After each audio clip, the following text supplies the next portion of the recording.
사실은 거기에는 사랑이 있죠. 그래서 하나님의 사랑을 받는 사람, 그게 참 중요하지 않을까 생각을 해봅니다. 그래서 사실 오늘 이야기는 사무엘하 12장을 여러분들이 좀 보게 되었죠. 보게 되면 이제 그 다윗과 솔로몬, 이제 다윗과 이제 바세바 사이에 태어난 자녀가 있는데 그 이름이 솔로몬이죠.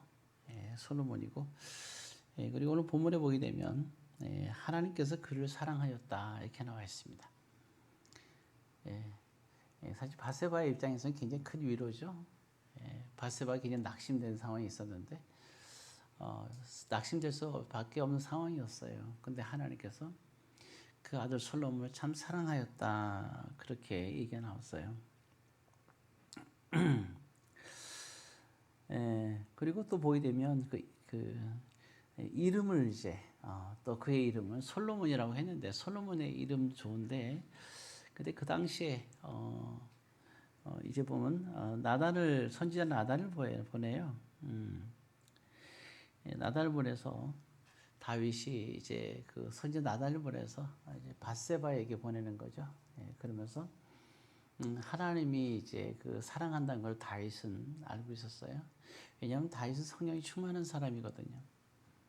사무엘에게 기름 받는 순간부터 성령 하나님이 임재했던 그런 위대한 사람이 다윗이에요. 그래서 그 당시에 성령 하나님이 아무에게나 임재하지 않았어요. 구약 시대에는 그 당시에. 그래서 성령 하나님이 임재했던 사람이 누구냐면 바로 사무엘. 그 위대한 사무엘에게 성령 하나님이 임재하고 있었고, 그리고 다윗이 이제 다윗에게 성령 하나님이 임재했던 거예요. 그래서 성령의 감동이 있기 때문에 하나님의 뜻을 알 수가 있어요. 이제 다윗은 알고 있었어요. 하나님이 오늘 24절에 나왔잖아요. 여호와께서 그를 사랑하사 솔로몬을 사랑했다는 거거든요. 그러니까 바세바의 아들이니까 바세바도 사랑한 거죠. 솔로몬도 사랑하고. 그래서 이 기쁜 소식을 앞에 큰 슬픔이 있었잖아요. 그래서 그 안 좋은 일도 있었고 어려운 일도 있었고 해서 그에게 선지자 나단을 보내게 됩니다. 그래서 이름을 얘기하는데 여디디아라 이렇게 하는 거예요. 여디디아, 하나님이 사랑하는 자녀다 그런 뜻이거든요. 그래서 참 이 말을 듣고 이 바세바는 얼마나 마음이 기뻤겠어요. 하나님이 사랑하는 자, 축복받는 바세바죠. 자, 그럼 이제 이게 바세바의 축복에 대한 얘기를 좀 더 우리가 좀 살펴보기를 원합니다.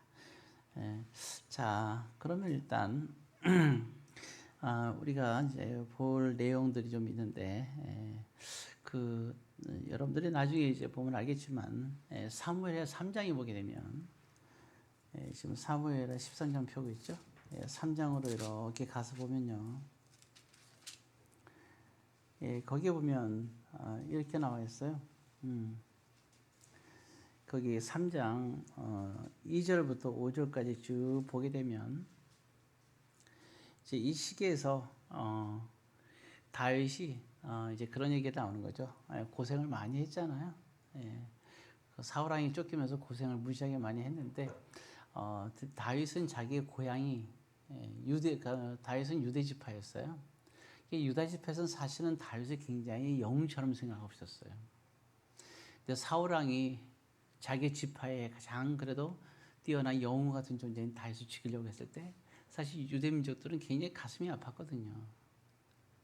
그리고 그 유대 민족에 있어서 같이 12지파가 각 지파의 땅에서 살고 있었는데 유대 지파가 그 땅에 살면서 거기가 중심지가 헤브론이라는 곳입니다. 근데 고생하다가 이제 다윗이 헤브론에서 왕이 되는 장면이 나오는 거예요. 지금까지는 이제 다니면서 아내들은 있었지만 자녀를 낳을 수가 없었잖아요. 근데 이제 헤브론에 있으면서 안정되게 이제 살게 되면서 자녀들을 낳게 되는데 거기에 보게 되면 자녀들이 쭉 나와요. 그래서 보면 이름들이 쭉 나오죠. 뭐 암논, 길르압, 압살롬, 뭐 아도니아 여기까지 많이 들어봤을 거예요. 스바자, 그다음에 이드람 이렇게 나오거든요. 그러면서 여기 하게 되면 이게 인원이 지금 수가 여섯 명이 되죠. 6명이 되는 거예요. 그리고 거기에 따른 아내들이 참 재밌는 거는 다 달라요. 아내들이 다 달라요. 성경에 보게 되면 암놈, 그 다음에 그 압살롬, 길르앗은 넘어가요. 생략. 왜냐하면 암놈이나 보면 되는데 그중에 특히 압살롬하고 아도니아는 성경에 보게 되면 굉장히 아주 총명하고 굉장히 아름다운, 쉽게 말하면 굉장히 뭐랄까요? 굉장히 온라인을 보면 아이돌 같이 생긴, 탤런트처럼 생긴, 아주 그냥 그렇게 아주 훌륭한 그런 외모를 가지고 있었다 하는 게 성경에 기록되어 있습니다. 자, 어찌됐든 아들들이 이렇게 등장을 하게 되는 거죠. 자, 이 중에서 지금 빠진 아내가 2명이 되는데 하나는 누구냐면 원래 우리 보통 조강지처라 그러잖아요. 다윗에겐 조강지처가 있어요. 첫 번째 결혼한 여인, 잘 아신 대로 2글자 미갈입니다. 사울왕의 딸이에요. 미갈입니다. 그리고 또 한 사람의 이름이 아직 안 나왔죠. 그 여인의 이름은 바로 바세바예요. 우리가 지금 사무엘의 12장에서 읽었던 바세바입니다. 자, 그렇게 되면 지금 2사람을 포함시키면 8명으로 지금 이제 대충 우리가 크게 다윗과 관계된 아내들이 나오는데 8명의 아내들 나오죠. 근데 다 보게 되면 바세바조차도 아들이 나와서 솔로몬이 있는 걸 알고 있는데 한 가지 보게 되면 그 중에서 미갈이 조강지처라 그랬죠. 근데 미갈의 아들은 없어요. 자, 여기서 이제 요 얘기를 잠깐 우리가 나눌 필요가 있는 것 같아요. 왜 그러면 오늘 여기 사무엘하 보면 이 3장의 말씀을 보게 되면 2절부터 5절까지 아무리 봐도 아내들은 나오고 아들들이 나오는데 여기 미갈의 이름이 없어요. 왜 없을까? 아들들이 없어서 아들 중심으로 좀 나오는 본문이거든요. 근데 아들이 없어요. 미갈은. 이제 여기 이제 이유가 있습니다.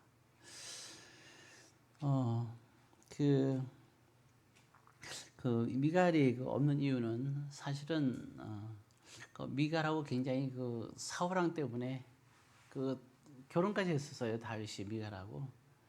근데 사울왕이 굉장히 못마땅히 생각했잖아요. 다윗을. 그래서 다윗을 쫓아내버리고 미갈을 다른 남자에게 결혼을 시키게 되죠. 그랬다가 다시 사울왕이 죽은 다음에 이제 다윗이 처음에 아내였던 자기 아내 미갈을 데리고 옵니다. 그래서 이제 남은 생애를 살게 되는 장면이에요. 그러니까 이 미갈이 처음엔 다윗을 참 사랑했어요. 근데 참 사람의 마음이 뭔지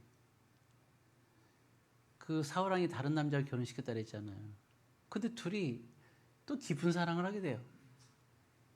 다윗한테 왔는데도 반강제로 다윗이 사실 들고 왔어요. 근데 미갈은 마음에 불평불만이 많이 있었어요. 마음에 아무래도 마음에 들지 않았나 보죠. 어쨌든 그런 상황일 수 있는데, 근데 문제는 사무엘하 6장의 사건인데요. 6장을 한번 보도록 할까요? 사무엘하 6장. 6장의 내용을 이렇게 보게 되면 잠깐 설명이 필요한 것 같아요. 자, 이때 어떤 일이 벌어지냐면 사실은 가장 중요한 게 하나님의 법궤에 관한 얘기입니다. 이 당시에 성전에는 오늘날하고 좀 달라요. 성전에는 반드시 있어야 될 게 있어요. 그거는 법궤입니다. 하나님은 만나 주셨을 때 법궤에서 만나 주셨어요. 그래서 법궤가 굉장히 중요한 거예요. 모세 시대 때부터 법궤는 등장하기 시작했는데 하나님께서 이 법궤에서 모든 곳에 계시지만 하나님께서는 법궤에 자기 자신을 가두셔가지고 이스라엘 백성들을 만나 주셨어요. 이게 성전의 출발이에요. 그래서 성막, 회막이란 말을 했어요. 그래서 이 성전의 의미, 교회의 의미를 이렇게 생각하면 돼요. 하나님 모든 곳에 계시지만 직접 이스라엘 백성과 만난 곳은 바로 지성소에 있는 법궤에서 만나준 거예요. 자, 그래서 주님이 피값으로 사신 오늘의 교회는 성전의 의미와 연관되어 있어요. 그래서 이 교회를 통하여 하나님 우리와 만나 주시는 거예요. 그러니까 이 시간 여러분들은 그리고 요한계시록을 보게 되면 그 얘기가 나와요. 보게 되면 이제 교회가 7교회가 나오면서 예수님께서 이 교회들을 거두고 계신다는 말이 나와요. 그러면서 촛대에 관한 얘기가 나와 있어요. 내가 촛대를 옮기지 않겠다 혹은 옮기겠다 얘기하는데 이 촛대를 옮기겠다는 뭐냐면 너희와 함께 하겠다, 함께 하지 않겠다는 얘기예요. 그래서 가장 그 당시에 가장 그 지상에서 제일 큰 교회가 있는데 그게 에베소 교회였어요. 근데 그들에게 첫사랑을 잃어버렸으니까 내가 너희를 촛대로 옮길 거야. 첫사랑을 회복해라. 근데 그들은 회복하지 않아요. 결국은 촛대가 옮겨져요. 그 말은 뭐냐면 그 교회에서 예수님께서 계시지 않은 거예요. 그러니까 교회가 무너지고 말아요. 놀라운 일이에요. 어디 부끄러울 수 없는 가장 뛰어나고 사람들이 얌전하고 그리고 참 도덕적이고 윤리적이고 그리고 정말 법이 없어 살 수 있는 사람들 에베소 교인들이에요. 그리고 성실하고 그리고 지혜로운 사람들이 에베소 교인들이에요. 근데 중요한 건 그들이 무엇을 잃어버리냐? 예수님에 대한 사랑을 잃어버렸어요. 그 열정을 잃어버렸어요. 하는 곳에 신앙의 형태는 있으나 예수님 말씀대로 외식하는 자가 되고 말았던 거죠. 그러게 되니까 첫사랑을 회복해야 된다. 근데 되지 않으니까 그래서 이제 촛대를 주님께서 거기서 옮기셔버리는 거죠. 주님이 안 계시는 거예요. 예배 형태는 계속 이루어지지만 신앙생활을 하지만 주님이 안 계세요. 그러니까 점점 영적으로 어떻게 되겠어요? 메말라가죠. 결국은 교회는 무너지고 말아요. 그러니까 교회가 무너져서 예수님이 안 계신 게 아니라 예수님이 떠나서 교회가 무너지는 거예요. 오늘날도 마찬가지예요. 수많은 교회들, 큰 교회, 작은 교회, 코로나가 있어서 성도가 떠난다는데 그게 아니에요. 주님이 떠나니까 교회들이 무너지는 거죠. 주님이 계신 교회는 이게 무너질 수가 없어요. 그래서 우리 기도는 주여 교회가 부흥되게 하옵소서가 아니라 주님은 우리를 붙잡아 주세요라는 기도를 해야 되는 거예요. 주님이 붙잡아 주시면 그 교회는 든든히 서가는 거예요. 성도들한테 초점을 맞추는 게 아니라 주님께 초점을 맞춰야 돼요. 그게 진정한 교회예요. 교회는 교회다운 교회가 되어야 되지 않겠습니까? 자, 그런데 생각을 해봐요. 다윗은 늘 왕궁에 살면서 이미 있으면서 자기가 왕궁에서 잘 살고 있잖아요. 그러면서 이렇게 왕궁에서 살고 있는데 이 당시만 하더라도 이제 이미 예루살렘에 와가지고 헤브론에 자기 고향에서 왕이 되었다가 진짜 예루살렘에서 왕이 된 거예요. 이스라엘 전체를 자기 그 유대 지파들의 왕만 된 게 아니라 예루살렘에서 모든 12지파의 왕이 되었어요. 그래서 그가 가장 소망하는 건 뭐냐면 다윗은 하나님을 너무 사랑했고 사망의 음침한 골짜기 속에서도 어떤 상황 속에서도 하나님께서 붙잡아줘서 여기까지 온 거예요. 이 모든 은혜는 다윗은 자기가 했다고 생각하지 않아요. 시편을 고백해 보면 알 수가 있어요. 그래서 이제 하나님의 은혜를 깊이 생각하는 자인데 다윗은 늘 항상 한 가지 소망이 있어요. 그는 아내들도 붙잖아요. 그죠? 그러니까 아내들도 없고 자식들도 있어요. 그러나 그의 마음속에 늘 한 군데가 비어 있는 거예요. 살아도 사는 것 같지가 않은 거죠. 마음속에 기쁨이 없는 거예요. 어떤 사람들은 혹자는 돈이 많이 생기거나 아니면 사랑하는 사람이 생기거나 집을 사거나 좋은 차를 사게 되면 기쁨이 있을 거라고 생각할지 모르지만 그러나 다윗은 그 모든 걸 다 갖고 있었어요. 예루살렘에서 다 가지고 있었어요. 다른 사람은 그걸 행복하게 생각하고 살지는 몰라요. 그러나 다윗은 행복하지 않았어요. 왜냐하면 하나님의 법궤가 이 왕궁에 있지 않기 때문이에요. 다윗은 생각할 때 이 왕위는 내가 왕이 아니라 하나님의 왕이시라고 생각했어요. 나는 왕이 아니라 이스라엘 백성들을 위해서 나는 존재하는 자라고 생각한 거예요. 그래서 아들 솔로몬이 왕이 될 걸 알았기 때문에 다윗은 솔로몬에게 철저히 가르쳤어요. 왕의 직책은 너무 무거운 거다. 왕은 누리는 자가 아니요, 존귀함을 받는 자가 아니라 섬기는 자가 되고 종이 되어야 된다. 그것도 너의 지혜가 아니라, 손은 길이 지혜롭잖아요. 너의 지혜가 아니라 너의 지혜를 버려라. 하나님의 지혜로 이스라엘 백성들이 하나님께 나아갈 수 있도록 너가 해라. 그래서 솔로몬이 처음에 왕이 됐을 때 어떻게 했어요? 일천번제를 드리면서 하나님, 제 지혜가 무엇이간데, 인간의 지혜가 무엇이간데 나에게 지혜를 주셔서 이스라엘 백성들을 하나님께로 우리들이 이끌 수 있는 주님의 종이 되게 하옵소서. 그래서 네 시온이 뭐냐 할 때 망설이지 않았어요. 큰 많은 걸 요구할 수 있지만 요구하지 않았어요. 딱 하나, 하나님 지혜를 주세요. 하나님의 뜻대로 다스릴 수 있는, 그래서 이 나라가 천국이 될 수 있도록,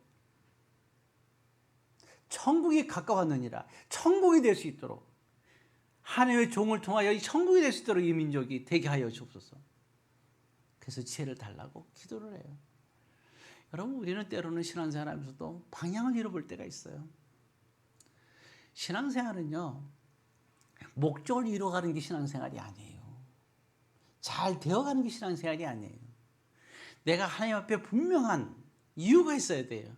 오늘 하루 우리가 천국이 되게끔 우리가 한다면 내 안에 하나님이 임재하시고, 내 안에 하나님께서 나를 통치하시고, 하나님이 나를 통하여 기뻐하시고, 교회도 마찬가지고요. 그것이 되어 있다면 그것이 최고의 순간이라고 저는 생각을 해요. 인생의 최고의 순간이 중요한 거 아니겠어요? 최고의 순간. 그래서 솔로몬은 그런 기도를 했던 거예요. 자, 그래서 다시 돌아와서, 근데 이런 솔로몬의 기도의 영향력이, 이 첫 번째 기도가 어디서 나오겠어요? 일천번제도 어떻게 일천번제는 매일 한 번씩 드리는 게 일천번제가 아니에요. 잠자기 전, 잠자는 후, 그거 빼고 계속해서 번제를 드리는 거예요. 계속해서, 끊임없이. 우리 보기 전에 옛날에 생가도 장례식 할 때도 천국까지만 이틀장, 3일장 드리잖아요. 3일장 드리면 다들 힘들어하죠. 옛날에 30일, 60일도 장도 있었어요. 그러면 정말 이게 쉬운 일이 아니잖아, 그죠? 그렇잖아요. 근데 여러분, 1000번제를 드리는 거예요. 저를 자지도 못하고. 그 위대한 나라를 다스려야 되는데, 생각해보세요. 그 위대한 나라를 다스려야 되는 거예요. 주변에 적들도 많잖아요. 위대한 나라를 다스려야 돼. 근데 왕의 명령에 의해서만 움직이는 시대야. 근데 솔로몬은 어때요? 왕이 됐으면 새로운 걸 빨리빨리 배워가지고, 그렇잖아요. 다른 나라들이 얕보지 못하도록 준비를 해야 될 거 아니에요. 위임을 받아야 될 거 아니에요. 그 당시에 전 주변에 대부분 나라에 다 다스렸으니까 그 나라들한테 권위를 보여야 되고, 내가 준비를 하고 내가 빨리 알아야 될 거 아니에요. 빨리 업무를 배워야 될 거 아니에요. 그래 나라를 다스릴 거 아니에요. 아닙니까? 한 나라의 대통령이 돼도 빨리 업무를 배워야 되잖아요. 근데 한 나라에 아니라 수많은 나라들을 지금 지배하고 있는데 다 배워야 되잖아요. 근데 지금 솔로몬은 뭐 하고 있어요? 솔로몬은 성전에서 1000번제를 끊임없이 드리는 거예요. 아무것도 안 하고. 이게 솔로몬의 신앙이에요. 여디디야, 하나님이 사랑하는 자. 이만하면 하나님이 사랑하는 자 되잖아요. 그죠? 사랑받는 사람은 사랑받을 짓을 해요. 여러분들도 솔로몬처럼 하나님께서 사랑받는 자 되시길 바라고요. 그래서 사랑받을 생각, 말, 행동을 하면 참 좋겠다 생각을 들어요. 정말 소중한 사람, 그게 바로 밧세바의 아들 솔로몬이었습니다. 자, 좀 더 돌아와서 이제 다윗이 그래서 이제 미갈 얘기 좀 하다가 이제 이렇게 또 얘기했는데, 예, 다윗이 가장 소망했던 게 아까 말씀드렸죠. 예루살렘의 그런 위대한 나라의 왕이 됐는데 뭐가 옆에 없어요? 하나님이 옆에 안 계신 거예요.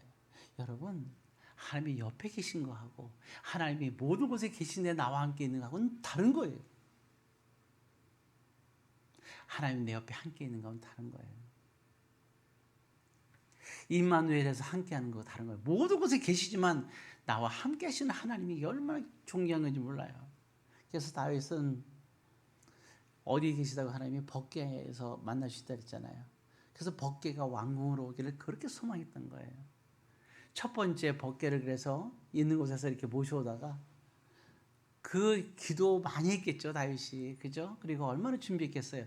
오다 말고 다 끌고 오는데 그거를 이제 끌고 오는 사람이 죽었어요. 그것도 하나님께서 죽여가고 죽은 거예요. 얼마나 마음에 낙심했겠어요. 그래서 결국 못 끌고 오게 되는데 두 번째 고민을 해보는 거예요. 도대체 왜 죽었을까? 왜 하나님은 거절했을까? 왜 끌고 온 사람은 죽었을까? 그래서 이제 다윗은 이제 레인들을 불렀겠죠. 그리고 물어보는 거예요. 그때 깜짝 놀랄 한 가지 사실하는 거예요. 참 그렇게 누가 그런 말 하더라고요. 우리가 알고 지은 죄, 그건 죄예요. 모르고 지은 죄는 그럼 죄일까요, 아닐까요? 그 답변은 레위기에 나와 있어요. 속죄죄, 우리가 알고 지은 죄예요. 속건죄, 모르고 지은 죄예요. 예, 다윗은 모르고 지은 거예요, 죄를. 그래서 알아본 거죠. 뭐가 잘못됐냐면 법궤로 옮기는데 수레에다가 옮겨가지고 끌고 올라 그랬어요.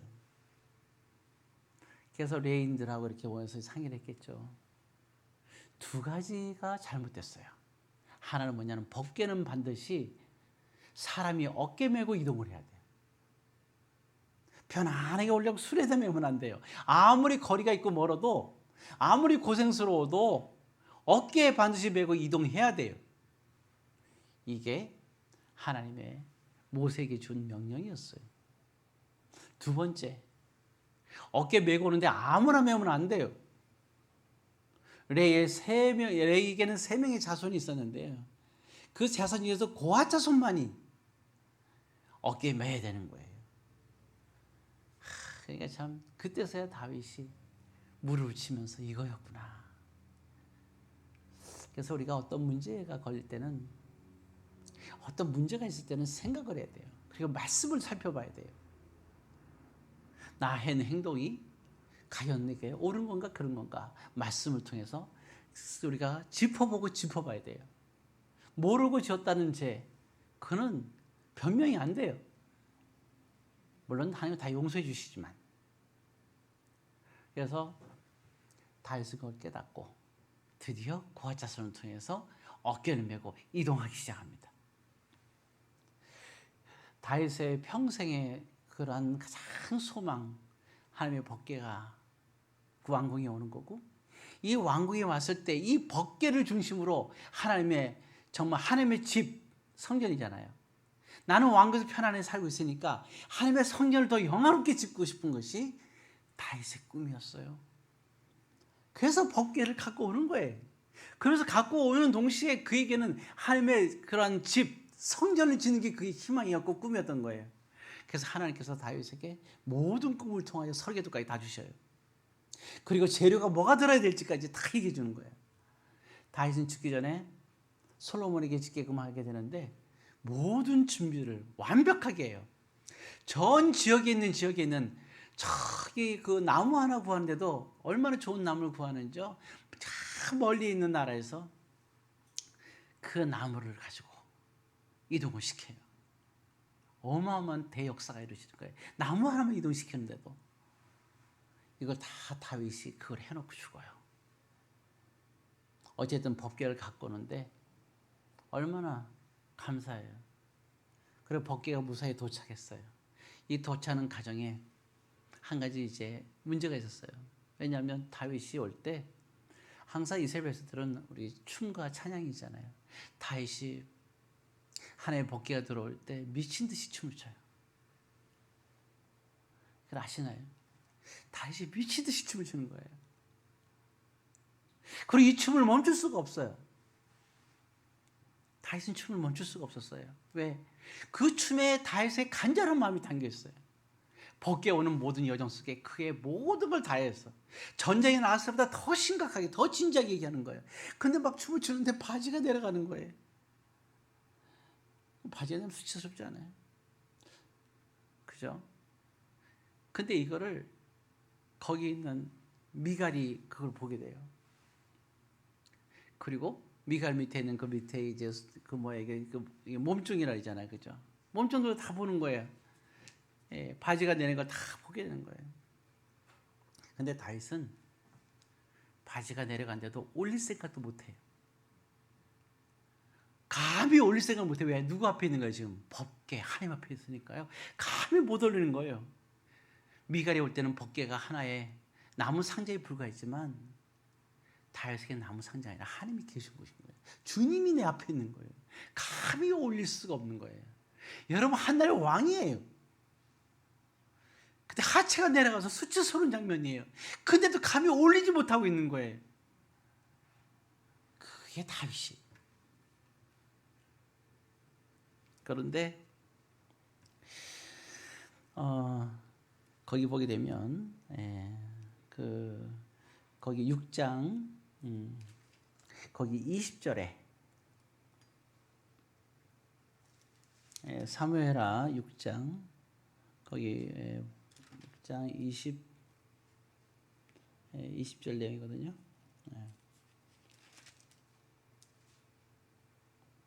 자, 일단 그 16절부터 먼저 볼까요? 사무엘하 6장 16절 먼저 같이 있습니다.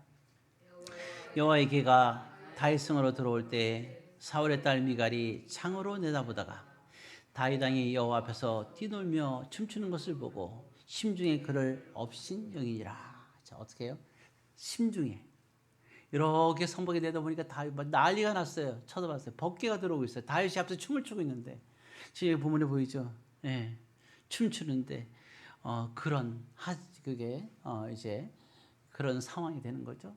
예, 하치가 드러나는 상황이니까 이걸 보고 어떻게 여겼다고? 그를 다윗을 업신 여겼다. 자, 그게 참 그죠. 여기까지만 해도 얼마나 좋았을까요? 여기서 멈추면 좋잖아요. 거기 20절에 보게 되면 이렇게 나왔어요. 그 밑에 바로 20절에 같이 있습니다. 다윗이 자기의 가족에게 축복하러 돌아오매 사울의 딸 미갈이 나와서 다윗을 맞으며 이르되, 자 여기서 중요한 거예요. 이럴 때, 야 잘하셨어요. 법궤가 들어오셨네요. 당신은 위대한 왕입니다. 드디어 법궤 우리에게 왔으니 얼마나 기쁩니까? 우리 다 같이 잔치 봅시다. 이렇게 얘기했으면 얼마나 좋겠어요. 근데 쳐다본 첫 번째 조강지 저 미갈이 뭐라고 했냐? 다윗을 맞으면 이르되, 그 다음부터 있습니다. 이스라엘 왕이 오늘 어떻게 영화로우신지 방탕한 자가 염치 없이 자기의 몸을 드러내는 것처럼 오늘 그의 신복의 계집중의 눈앞에서 몸을 드러내셨도다. 이 말이 업신여긴 게서 멈추기 아니라 그걸 내뱉어요. 여러분 정말 조심하셔야 돼요. 아무리 어떤 마음이 들어도요 멈출 수 있어야 되는데 미가는 말하고 말았어요.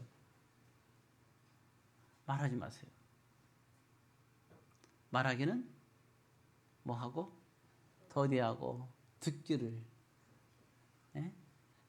잘하는 거예요. 그래서 우리는요 부정적이고 안 좋은 그러한 말들은 다 붙잡아야 돼요. 미갈은 붙잡지를 못했어요. 얘기하고 말았어요. 자, 근데 이때 다윗이 하는 말이 기가 막힌 말을 합니다. 자, 21절에 이렇게 얘기합니다. 다윗이 미갈에게 한 얘기를 봅시다. 그럼 얘기하잖아요. 다윗이 내가 이러실 수 있잖아요. 다윗이 얘기할 때 듣고 보니까 내가 너무 수치스러운 표정을 보였구나. 계집종들에게도 보이고 이 남자의 수치고 왕의 수치였구나. 미갈의 말이 맞아. 이렇게 생각할 수도 있잖아요. 그래 네 말이 맞아. 이랬으면 얼마나 좋겠어요. 미갈 입장에서. 다윗은 그렇게 얘기하지 않습니다. 자, 21절을 같이 했습니다. 다윗이 미갈에게 이르되 이는 여호와 앞에서 한 것이니라. 그가 내 아버지와 그의 온 집을 버리시고 나를 대가사 나를 여호와의 백성 이스라엘의 죽은 자를 삼으셨으니 내가 여호와 앞에서 뛰놀리라. 법궤에 하나님이 계신 거예요. 내가 진짜 수많은 고생 속에서 헤브론에서 왕이 되고 이스라엘에서 왕이 되고 오늘 이 자리에 있는 것은 하나님께서 하신 것이고 그 하나님이 지금 내 앞에 있다는 거예요. 그 앞에 있으니 나는 나를 이스라엘 주권자로 여호와 앞에서 주권자로 삼은 것은 여호와 하나님이 내가 겉에서 어떻게 이렇게 뛰놀지 않을 수 있겠느냐. 하체가 드러나는 게 중요한 게 아니에요. 사람 앞에 우리가 수치가 드러나는 게 중요한 게 아니라 하나님 앞에 부끄러운 것이 문제가 되는 거예요. 사람들한테는 감추고 하나님 앞에서는 무시하고 그러면 안 돼요. 보이지 않는 하나님 앞에 수치스러운 것이 수치는 것이 아니냐, 그게 문제인 거예요. 그래서 22절에 그 다음에 이렇게 얘기합니다. 계집종들 앞에서 수치였다 얘기하니까 22절을 같이 씁니다. 내가 이보다 더 낮아져서 스스로 천하게 보일지라도. 야, 이렇게 얘기하면 너가 내가 하체에 드러나서 수치스럽다고? 내가 정말 왕이 아닌 더 낮은 존재라고? 그게 뭐라 해야 돼? 내가 이보다 더 낮아지고 더 수치스러운 모습을 그들에게 보인다 하더라도, 이런 얘기예요. 설사 내가 정말 낮아지고 무식해 보이고 어리석어 보이고 정말 내가 바보 같아 하더라도, 이런 얘기죠. 자, 그 다음에 있습니다. 내가 말한 바 계집종에게는 내가 높임을 받으리라. 이게 무슨 얘기일까요? 아니, 분명히 미가는 그랬어요. 당신 하는 행동이 계집종들이 딱 볼 때, 그러니까 아주 제일 낮은 자들이 볼 때도 너는 하찮은 존재다, 이런 얘기거든요.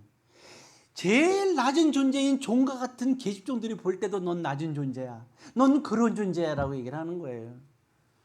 그런데 뭐라고 해, 다윗은 그들보다 더 낮은, 네 말대로 그래, 그들보다 더 낮은다 하더라도, 아니 지금 너가 얘기한 그 존재보다 내가 더 낮은 존재가 된다 하더라도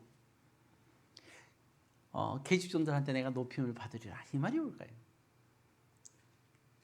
나의 행동이 비록 너 말대로 낮아진다 하더라도 하나님이 나를 높이시리라. 하나님이 그 계집종들로 통하여 나를 높이는 자로 세워주실 것이다. 이게 다윗의 신앙인 거예요. 춤을 추며, 미친 춤을 추며, 다윗의 마음은 오직 하나의 춤을 멈출 수가 없어요. 언제까지 멈출 수가 없어요? 법궤가 성에게 왕국이 들어올 때까지 춤을 멈출 수가 없는 거예요. 안심할 수가 없어요. 어린아이처럼 춤추며 어린아이처럼 초조해요. 오로지 그의 생애에서 가장 소중한 하나님께서 우리 왕국에 오시는 게 중요한 거예요. 주는 내게 오시옵소서, 주여 나와 함께 하옵소서. 나에게 말씀하시고 나에게 응답하소서. 내가 어렵고 답답할 때, 내가 잘 된다고 생각할 때 주님 나에게 할 말씀 해주세요. 그게 법궤가 들어왔을 때 가능한 거거든요. 오늘 우리는 성경을 보면서 주의 말씀을 하지만 법궤에서 주님께서 말씀하신 걸 들을 수가 있는 거거든요. 다윗은 그 말씀을 듣고 싶은 거예요. 주님의 말씀을. 이때는 성경 66권이 없잖아요. 주님의 말씀과 음성을 듣고 싶은 거예요. 그래서 다윗은 춤을 출 수밖에 없었고 멈출 수가 없었던 거예요. 그래서 하체가 내려가고 드러나도 그게 문제가 아니야. 주님은 내가 왜 그런지 나의 마음을 아실 거라는 거예요. 정말 이것 때문에 그들이 나를 낮게 본다 하더라도 하나님 나를 그들에게 높은 자로 세우실 것이다. 이스라엘 백성들은 정말 다윗을 높은 자로 존경했습니다. 이게 다윗의 특별한 점이에요. 여러분, 세상에서 바보 소리라는 소리 듣고 어리석다는 소리 듣고 미쳤다는 소리 들어도 좋아요. 세상에게 손가락질 받아도 좋아요. 그러나 주님은 그런 여러분들을 높이실 거예요. 그래서 23절에 보게 되면 그렇게 나왔죠. 이게 다 맞을 거 끝낼까요? 그러므로 사울의 딸 미갈이 죽는 날까지 그에게 자식이 없습니다. 자식이 없어요. 그래서 3장 2절에 다윗의 자식들이 나오고 아내들이 나오는데 미갈의 이름이 없을 수밖에 없는 게, 자녀가 없는데, 그냥 없는 건 상관없는데 이 하나님께서 주시지 않았기 때문에 없는 자녀이기 때문에 이름이 나오지 않은 거예요. 이게 보면 사라도 그렇고요. 마리아도 그렇고 그잖아요. 다 보면 자식을 낳을 수 없잖아요. 한나도 그렇고. 근데 하나님께서 태를 열어서 자녀가 있게끔 하시는데 미갈은 자녀를 낳을 수 있는데도 하나님께서 그 태를 막으신 거예요. 이런 미갈. 그리고 또 한 여인 아까 얘기했죠. 밧세바. 밧세바는 가늠한 여인이었어요. 자기 남편을 죽도록 만든 여인이. 그의 남편은 우리아였잖아요. 그렇게 하나님 앞에 범죄하고 했던 여인이 바로 밧세바였습니다. 그런데 또 그 하나님께서는 그가 회심하고 돌아왔을 때 하나님이 그런 여인에도 불구하고 사람들이 손가락질했을 때도 하나님이 그를 사랑하셨어요. 요한복음 8장에도 예수님께서 길을 가다가 가늠한 여인을 만나요. 사람들이 돌을 치고 죽이려고 할 때 예수께서 한마디를 하시잖아요. 누가 죄 없는 자가 있으면 이 여인을 돌로 치라. 다 그들을 돌려보내요. 그래서 말씀하시기를 다시는 그러지 말고 나도 너를 정죄치 않겠다. 하나님은 예수님은 그 여인을 사랑했어요. 소중한 사람. 미갈이 아니라 소중한 사람은 밧세바였고 그리고 솔로몬이었습니다. 오늘 여러분들이 하나님의 소중한 사람들이 다 되시기를 주의 이름으로 권면드립니다. 기도하겠습니다. 사랑의 아버지 하나님, 오늘도 주의 말씀을 통하여 모두가 다 같이 하나님을 소중히 여기며 소중한 자로 하나님께 택함받은 자들이 되게 하옵소서. 예수님의 이름으로 기도드리옵나이다. 아멘. 다 같이 자리에서 찬양하겠습니다. 빛이 없어도 57번 1절입니다.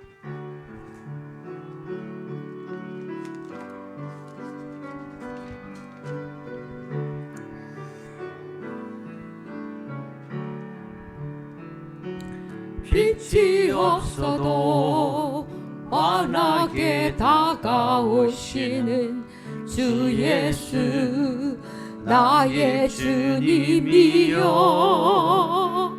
음성이 없어도 똑똑히 들려주시는 주 예수 나의 주님이여 주님이 계심으로 나도 있고 주님의 노래가 머물므로 나는 부를 수 있어요. 주여 꽃처럼 향기 나는 나의 생활이 아니어도 나는 주님이 좋을 수밖에 없어요. 주 예수 나의 주님이여. 네, 기도하겠습니다. 이제는 우리 주 예수 그리스도의 은혜와 하나님의 무한하신 사랑과 성령의 교통하심이 하나님께 소중한 자로 되기를 소원하는 이곳에 모인 하나님의 모든 자녀 위에 이제로부터 영원까지 함께 있을지어다.